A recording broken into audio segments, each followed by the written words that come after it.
Noong August 2007, isang batang babae ang naglalakad sa tabing dagat. May nakita siyang isang bagay at agad niya itong nilapitan. Sa kanyang paglapit, nakita niya ang isang pares ng sapatos na napadpad sa tabing dagat. Siya ay nabalot ng takot nang nakita niya ang isang putol na paa sa loob.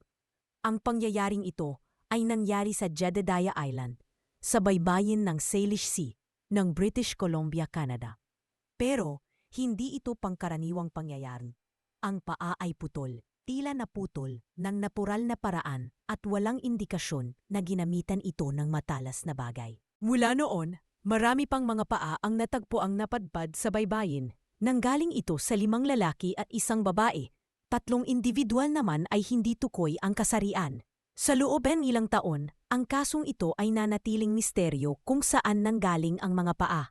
Umabot sa 20 paa ang natagpuan sa magkakaibang bahagi ng baybayin ng British Columbia at Washington State, USA.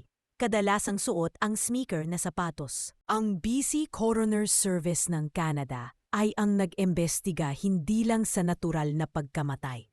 Kabilang ang biglaan at sa hindi inaasahang pagkamatay kung natural ang dahilan sa ikinamatay o hindi.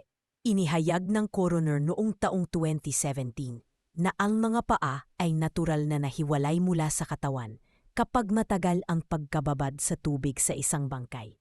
Dahil gawa ang sapatos sa mixed materials, kaya ng leather, fabric, foam at rubber, lumulutang ang mga ito at napapadpad sa baybayin.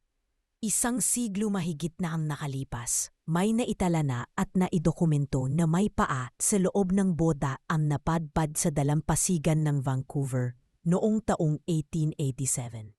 Ang Vancouver Police ay may na-identify na isang paa noong 2008. Nakamatch ito sa pamamagitan ng DNA testing at ito ay inilarawan ng isang lalaking suicidal.